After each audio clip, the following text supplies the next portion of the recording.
खरोखस तो उठे, रास्ता तो चले। मैं अगर थक गया, काफिला तो चले। चांद सूरज बुजुर्गों के नक्शे कदम, खैर बुझने दो इनको, हवा तो चले। हाकिमे शहर यह भी कोई शहर है, मस्जिदें बंद हैं, मैं कदा तो चले।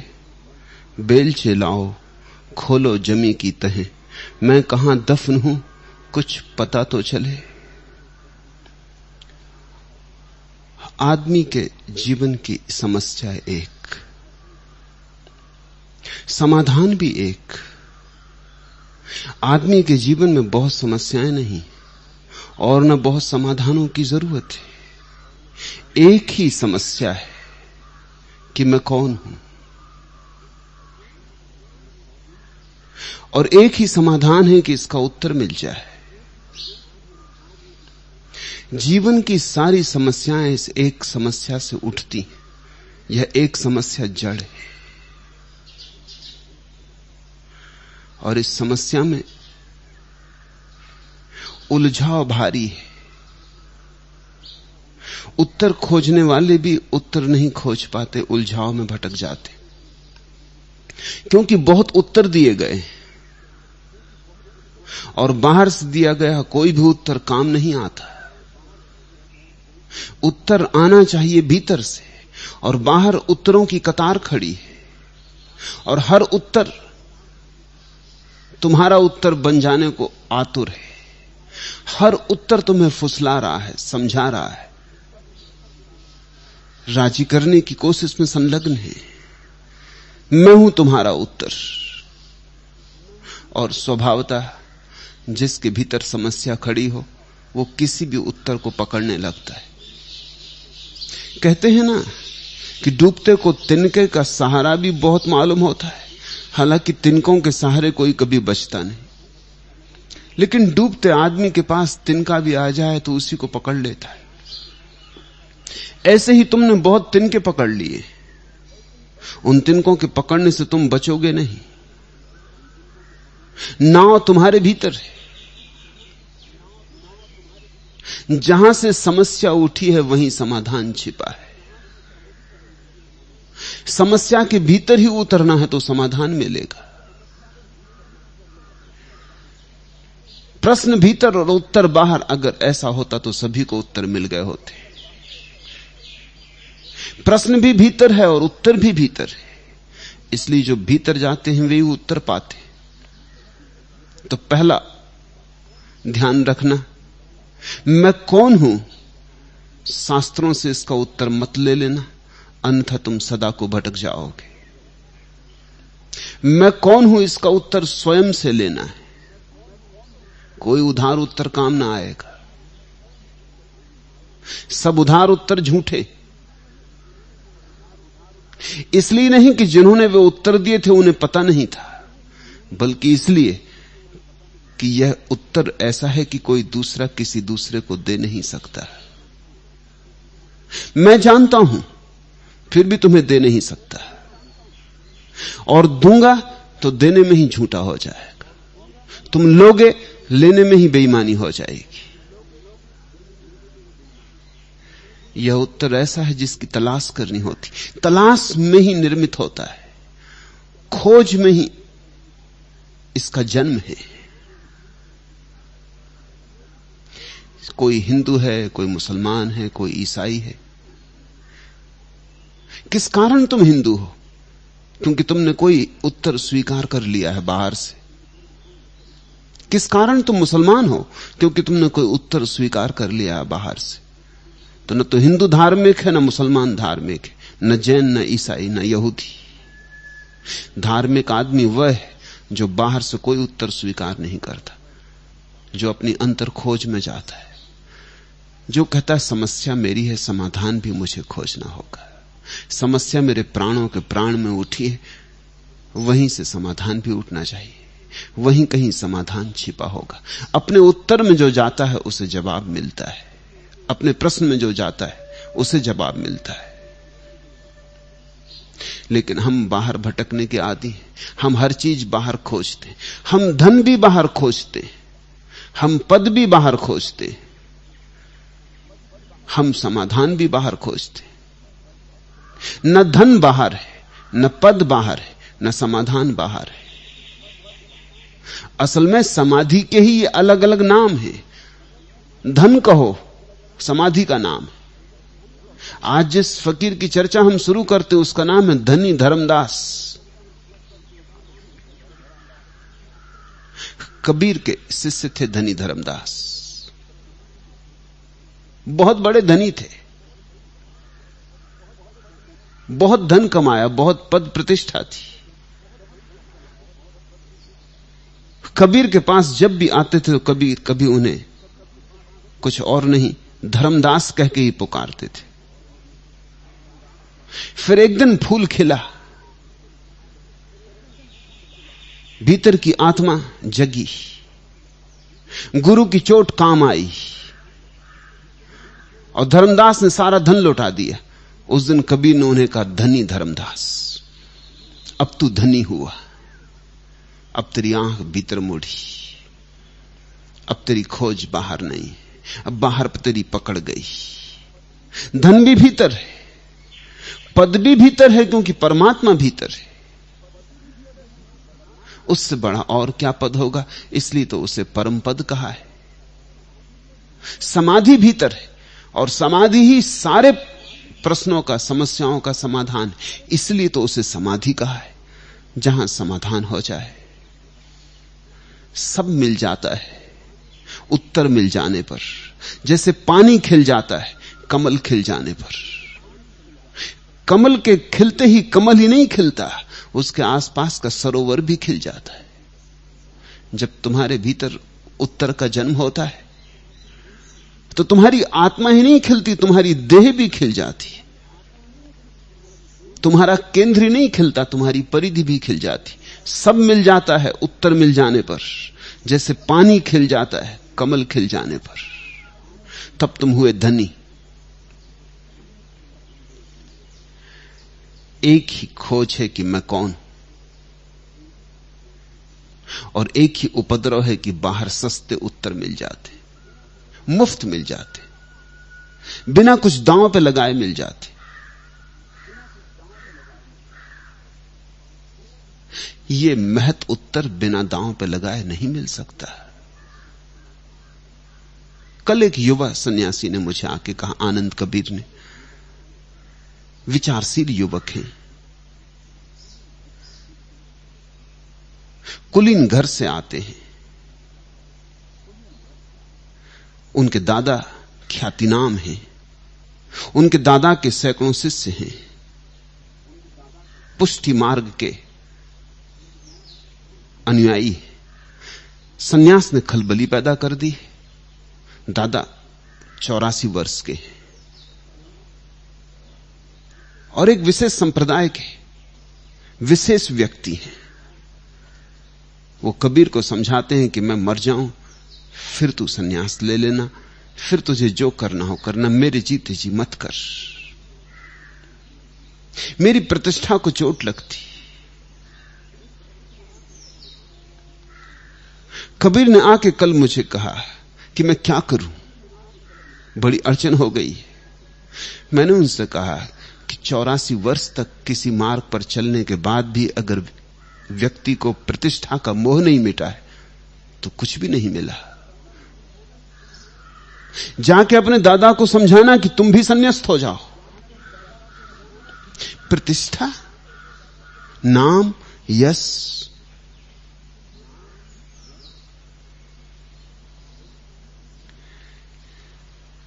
प्रतिष्ठा तो दूसरे देते, दूसरों से दी गई प्रतिष्ठा कोई प्रतिष्ठा है। ज्ञानियों ने आत्म प्रतिष्ठा को प्रतिष्ठा कहा है। जो अपने में ठहर गया उसको प्रतिष्ठित कहा है। जो अब डमाडोल नहीं होता उसको प्रतिष्ठित कहा है। जिसको अब हवा के झोंके हिलाते नहीं, जो निष्पंद हुआ है, तरंग शून्य हुआ है। आए अंधड़, आए तूफान, लेकिन उसके भीतर लहर नहीं उठती। और फिर जो व्यक्ति जान चुका है वो दूसरे को स्वतंत्रता देगा। ज्ञान का अनिवार्य परिणाम है स्वतंत्रता। वो दूसरे का सम्मान करेगा। लेकिन बाहर के उत्तर सस्ते हैं, आदमी उनको पकड़े पकड़े मर जाता है, उनसे कुछ हल नहीं होता, सारी उलझन वैसी की वैसी बनी रहती। आत्मवंचना है बाहर के उत्तर, सावधान रहना बाहर के उत्तरों से। धनी धर्मदास की भी ऐसी ही अवस्था थी। धन था, पद थी, प्रतिष्ठा थी, पंडित पुरोहित घर में पूजा करते थे, अपना मंदिर था और खूब तीर्थ यात्रा करते थे, शास्त्र का वाचन चलता था, सुविधा थी बहुत, सत्संग करते थे। लेकिन जब तक कबीर से मिलन न हुआ तब तक जीवन नीरस था। जब तक कबीर से मिलना न हुआ तब तक जीवन में फूल न खिला था। कबीर को देखते ही अड़चन शुरू हुई, कबीर को देखते ही चिंता पैदा हुई, कबीर को देखते ही दिखाई पड़ा कि मैं तो खाली का खाली रह गया हूं। ये सब पूजा पाठ, ये सब यज्ञ हवन, ये पंडित और पुरोहित किसी काम नहीं आए। मेरी सारी अर्चनाएं पानी में चली गई। मुझे मिला क्या? कबीर को देखा तो समझ में आया कि मुझे मिला क्या, मिले हुए को देखा तो समझ में आया कि मुझे मिला क्या। इसलिए तो लोग जिसे मिल गया उसके पास जाने से डरते, क्योंकि उसके पास जाके कहीं अपनी दीनता और दरिद्रता दिखाई ना पड़ जाए। लोग उनके पास जाते हैं जो तुम जैसे ही दरिद्र हैं। उनके पास जाने से तुम्हें कोई अड़चन नहीं होती, चिंता नहीं होती, संताप नहीं होता। अब तुम थोड़ा समझना, आमतौर से लोग साधु संतों के पास संतोष पाने जाते हैं, संताप पाने नहीं। लोग कहते हैं संतुष्ट नहीं है हम, इसलिए तो जाते हैं, सांत्वना चाहिए। संताप तो वैसे ही बहुत है। लेकिन मैं तुमसे कहूं कि सच्चे साधु के पास जाके तुम पहली दफा संताप से भरोगे। पहली दफा तुम्हारी जिंदगी में असली चिंता का जन्म होगा। पहली दफा बवंडर उठेगा। पहली दफा आंख खुलेगी कि अब तक जो किया वो व्यर्थ है, और जो सार्थक है वो तो अभी शुरू भी नहीं हुआ। स्वभावतः प्राण कब जाएंगे, छाती हिल जाएगी, फिर छाती चाहिए आगे बढ़ने को, लेकिन फिर पीछे भी नहीं लौटा जा सकता है। एक बार किसी ज्ञानी से आंख मिल जाए तो फिर पीछे भी लौटा नहीं जा सकता। इसलिए लोग ज्ञानियों से आंख चुराते, आंख बचाते। जिनके पास कुछ भी नहीं है उनके चरण छूने में कोई अड़चन नहीं है। ज्ञानियों के पास लोग संभल संभल के जाते हैं। उनसे लगाव लगाना खतरे का सौदा है। जिस साधु के पास जाकर तुम्हें सांत्वना मिलती हो, समझ लेना वह साधु ही नहीं। साधु सांत्वना देने को थोड़ी होते।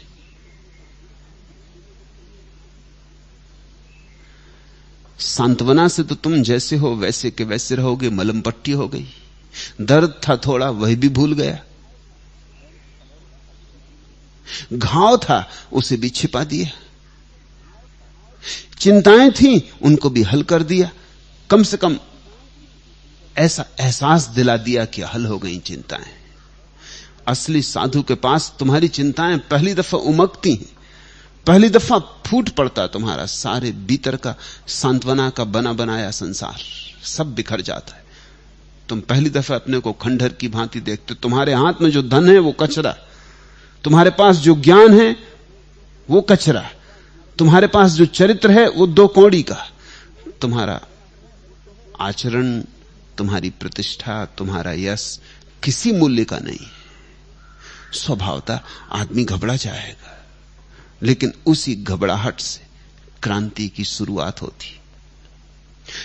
साधु के पास सांत्वना नहीं मिलती, संक्रांति मिलती है।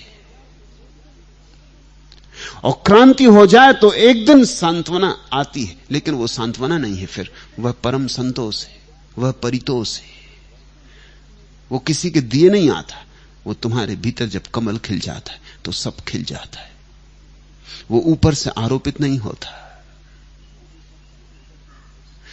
धनी धर्मदास खोजते थे, तीर्थ जाते, साधु सत्संग करते, खूब सांत्वना बटोरते थे। फिर मथुरा में सौभाग्य से, उस दिन तो दुर्भाग्य ही लगा था, कबीर से मिलना हो गया। कबीर ने तो झंझावात की तरह सब झकझोर दिया। मूर्ति मूढ़ता मालूम होने लगी, सगुण की उपासना अज्ञान मालूम होने लगा। वे पूजा पाठ, वे यज्ञ हवन सब अंधविश्वास थे। कबीर की चोट तो ऐसी पड़ी कि धर्मदास तिल मिला गए, मथुरा छोड़ के भाग गए, अपने घर चले गए वापस। बांधवगढ़ में उनका घर था। लेकिन कबीर जैसे व्यक्ति की चोट पड़ जाए तो तुम भाग नहीं सकते। कहीं भागो, कबीर तुम्हारा पीछा करेंगे। कहीं जाओ, तुम्हारे सपनों में छाया आएगी।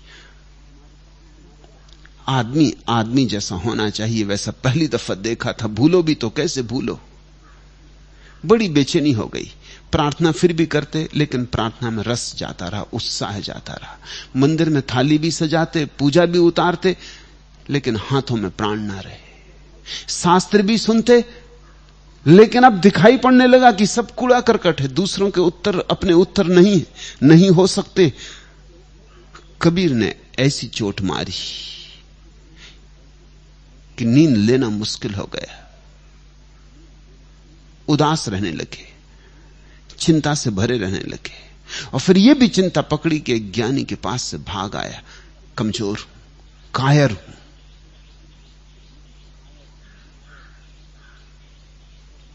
फिर कबीर की तलाश में जाना ही पड़ा।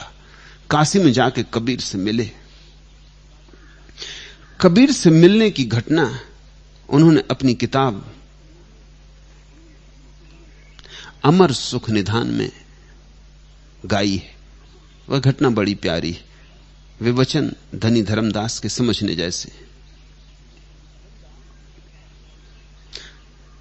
धर्मदास हर्षित मन कीन्हा, बहुर पुरुष मोहि दर्शन दीना। जिसको देखा था मथुरा में, फिर वही पुरुष का दर्शन हुआ, फिर वही ज्योति, फिर वही आनंद, फिर वही नृत्य। धर्मदास हर्षित मन कीन्हा। मथुरा से तो लौट गए थे बहुत चिंता लेकर, उद्विग्न होकर। यहां रोज ये घटता है, कभी कोई आ जाता है भूला चूका तो उद्विग्न हो जाता है, परेशान हो जाता है। बस जो परेशान हो गया वो आज नहीं कल हर्षित भी हो सकता है। जो यहां से उद्विग्न होकर लौटा है वो आज नहीं कल आएगा, आना ही पड़ेगा। क्योंकि यहां से जो बीमार होकर लौटा उसका इलाज फिर कहीं और नहीं हो सकता। जाना ही पड़ा कबीर के पास। कहा धर्मदास हर्षित मन कीन्हा। लेकिन इस बार कबीर को देख के बड़ा हर्ष हुआ। क्या हो गया? वो जो 4-6 महीने भगोड़ेपन में बिताए कबीर से, उन 4-6 महीनों ने सारी धूल झाड़ दी। कबीर ने जो कहा था उसका सत्य दिखाई पड़ा, उसका स्वयं साक्षात्कार हुआ। आधी यात्रा पूरी हो गई।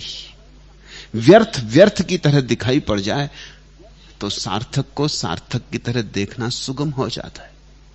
व्यर्थ को जब तक हम सार्थक मानते हैं तब तक सार्थक को देखें तो अड़चन होती। झूठ को सच माना है, सच सामने खड़ा हो जाए तो बेचैनी होती, क्योंकि जिसे तुमने सच माना था वो झूठ होने लगता है। इतना दिन उसमें लगाए, इतना धन मन समय लगाया, तुम्हारा न्यस्त स्वार्थ हो जाता है उसमें। अगर कोई व्यक्ति 30 साल तक एक बात को पकड़े रहा, फिर अचानक कोई और बात सुनाई पड़े जो 30 साल को गलत करती हो तो बड़ी हिम्मत चाहिए कि मेरे 30 साल व्यर्थ गए, इसे स्वीकार कर लूं। आदमी का मन होता है मेरे और 30 साल व्यर्थ गए, मैं इतना मूढ़ हूं क्या? आदमी रक्षा करता, बचाने की कोशिश करता है। इन 4-6 महीनों में धर्मदास ने अपने को बचाने की सब तरह कोशिश की, लेकिन कबीर का टेढ़पा ऐसा है कि पड़ जाए।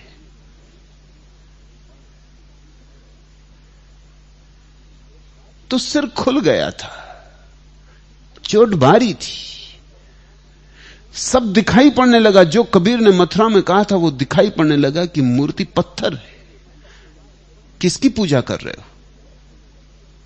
ये पंडित पुजारी जिनकी तुम सुन रहे हो खुद 2 कौड़ी के नौकर हैं, इन्हें खुद भी कुछ पता नहीं।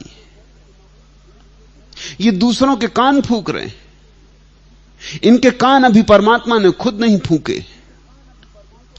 ये दूसरों को मार्ग दे रहे हैं, इन्हें खुद मार्ग मिला नहीं। इनके हृदय में अभी फूल खिला नहीं, इनके पास खुद भी सुगंध नहीं। ये सत्य बांटने चल पड़े और सत्य की इन्हें कोई भी खबर नहीं। ये 6 महीने तक जो कबीर ने कहा था एक एक बात सही मालूम पड़ी। आधी बात तो पूरी हो गई। अब कबीर की बात सुन के चोट लगने का कोई कारण नहीं था, अब तो हर्षित होने की बात थी। धर्मदास हर्षित मन कीना, बहुर पुरुष मोहि दर्शन दीना। एक दिन जिससे भाग गए थे भयभीत होकर, आज उसके पास वापस लौटे हैं और इसलिए आनंदित हैं कि कबीर ने उन्हें पुनः दर्शन दिया। कबीर ने फिर वही झलक दी, कबीर ने वही झरोका फिर खोला। मन अपने तब कीन्ह बिचारा, इनकर ज्ञान महाटकसारा। इस आदमी के पास कुछ है, असली सिक्के हैं, टकसाल से निकले सिक्के। मैं झूठी नकली सिक्कों में पड़ा रहा हूं। इनकर ज्ञान महाटकसारा, 2 दीन के करता कहाई, इनकर भेद को नहीं पाई। आज पहली दफा प्रेम से भर के, हर्ष से भर के कबीर को देखा। पहली बार तो झिझक से देखा होगा, डरते डरते देखा होगा, अपने को दूर दूर रखा होगा, बीच में फासला रखा होगा, दीवार रखी होगी, अपनी धारणाएं, अपने पक्षपात, अपना विचार, अपना सिद्धांत, उन सब की दीवार स्वभावता रही होगी। उसके पार से कबीर को देखा था, आज सब हटा के देखा। 6 महीने में वे सब दीवारें अपने आप हट गईं। गुरु मिल जाए, उसकी भनक भी पड़ जाए कान में, तो फिर मिथ्या गुरु की पकड़ ज्यादा देर नहीं चल सकती। थोड़ी बहुत देर तुम अपने को धोखा दे लो। इनकर भेद को नहीं पाई। आज पहली दफा आंख भर के देखा, असीम था सामने, इस छोटी सी देह में जैसे द्वार था असीम का, जैसे अगम का मार्ग खुलता था। इतना कह मन कीन बिचारा, तब कबीर उन ओर निहारा। पहले कबीर ने जो बातें कही थी कह दी थी, लेकिन गुरु निहार के तो शिष्य की तरफ तभी देखता है जब शिष्य हर्ष से प्रमुदित होकर गुरु के पास बैठता है। जुन्नैद ने कहा है कि मैं अपने गुरु के पास था, 3 साल तक तो उन्होंने मेरी तरफ देखा ही नहीं। बैठा रहता उनके पास, मगर वो मेरी तरफ ना देखते। और लोग आते और बातें होती, मैं बैठा रहता। 3 साल बाद उन्होंने मेरी तरफ निहारा, मैं धन्य भाग हो गया। फिर 3 साल तक ऐसे ही बैठा रहा। फिर 3 साल के बाद उन्होंने मेरी तरफ देख के मुस्कुराया। फिर और 3 साल बीत गए बैठे। फिर एक दिन उन्होंने मुझे छुआ, मेरे कंधे पे हाथ रखा। और 3 साल बीत गए, तब उन्होंने अपने गले से मुझे लगाया, आलिंगन किया। 12 साल गुरु के पास बैठे बैठे आलिंगन की घड़ी आती।